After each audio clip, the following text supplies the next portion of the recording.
Maniniwala ka ba kung sasabihin ko sa iyo na pwede mong ensayuhin o palakihin ang leeg mo? Weird pakinggan pero ang makapal at maskuladong leeg ay simbolo ng lakas at pagkalalaki o ng tinatawag na masculinity. Mapapansin mo agad, ang makapal na leeg ay nagpapatingkad ng pagiging lalaki ng isang tao. Tignan mo na lang mabuti ang mga larawan na to. Ang mga kalalakihan na ini-edit ang kanilang leeg para magmukhang malaki. Mula sa kapal pa lang ng kanilang leeg, masasabi mo agad kung saang larawan sila mas maganda tignan, mukhang malakas, mukhang matikas, at may presensya. Para sa akin, bilang isang dating boksingero, ang lalaking may makapal at maskuladong leeg ay simbolo ng isang lalaki na mataas ang testosterone. Isang bagay na talaga namang nagpapalabas ng alpha male energy. Kaya naman, kapag ine-ensayo mo ang leeg mo, pwede rin sabihin na magiging alpha male ka. Tignan mo na lang sila, Andrew Tate, Tyreek Hill, at pati na rin si Canelo Alvarez.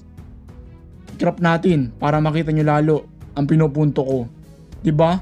Enerhiya pa lang nila, mukhang dominante na. Maliban sa mga atleta gaya ng boksingero at sa ibang combat sport, ilang lalaki ba ang kilala mong talagang ine-ensayo ang kanilang leeg? Sa totoo lang, kung ako tatanungin, ni isa wala akong kilala. Kaya ang nangyayari, kahit yung mga taong batak na batak sa gym, kung hindi nila tinetrain ang kanilang leeg, ay parang kulang pa rin ang kanilang dating. Lalo na kapag nakasuot ito na mukha at leeg lang ang iyong makikita. Nagpicture ako ng isang lalaki dito. Tignan mo na lang ang mukha at leeg niya.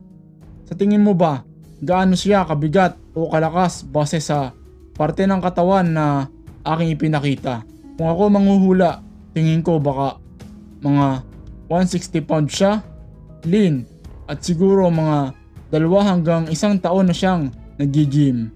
Pero sa totoo lang, sobrang laki ng katawan niya. Halatang buong katawan ay pinaghihirapan maliban sa leeg. Kaya medyo hindi balanse tignan. Kung mas makapal lang ang neck o ang leeg niya, siguradong mas magiging mas maganda o aesthetically balance ang itsura niya. Ngayon tignan natin si Mike Tyson. Iniensayo niya ang leeg niya simula bata pa siya. Kung titignan mo, kahit mukha at leeg lang ang makikita mo sa litrato, obvious agad maniniwala ka na kung sasabihin ko na malakas ang katawan niya.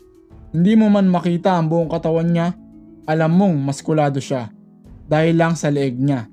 Kung sang-ayon ka na ang makapal na leeg ay nagpapaganda sa overall na itsura ng lalaki, ang tanong ngayon ay paano natin ito makakamit?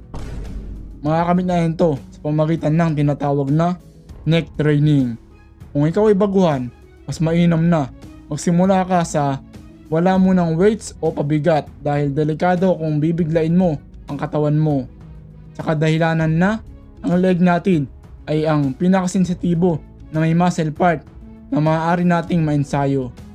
Kaya simulan na nating i-train ang leg natin. Ang pinakamadaling paraan ay ang neck curl.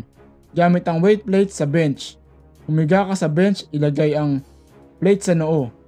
At gawin ito na parang crunch pero gamit ang leeg. Ganon din naman sa kabilang side ng neck. Gawin ang reverse neck curl. Gamit ang weight plates sa bench.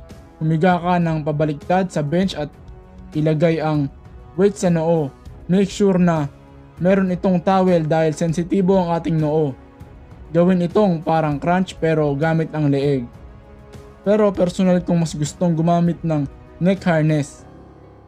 Dahil mas madali ito at pwede ko pa itong gawin sa bahay. Sa kahit anong uri ng training, ang susi ay ang progressive overload. Ito ay ang unti-unting pagdadagdag ng bigat o reps habang tumatagal.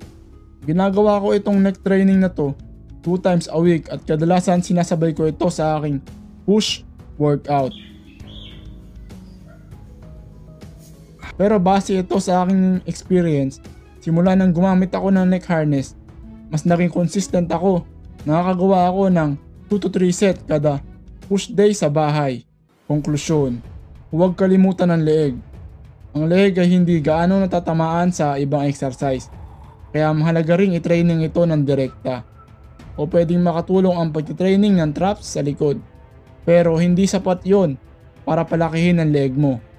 Ang ating leeg ay may sariling muscle group at dapat tinatraining na rin ito bilang isang muscle group na ititrain mo ito ng 2 to 3 times a week. Kaya kung seryoso ka sa pagiging well-proponed at masculine ang katawan mo, maglaan ka ng oras para sa leeg mo.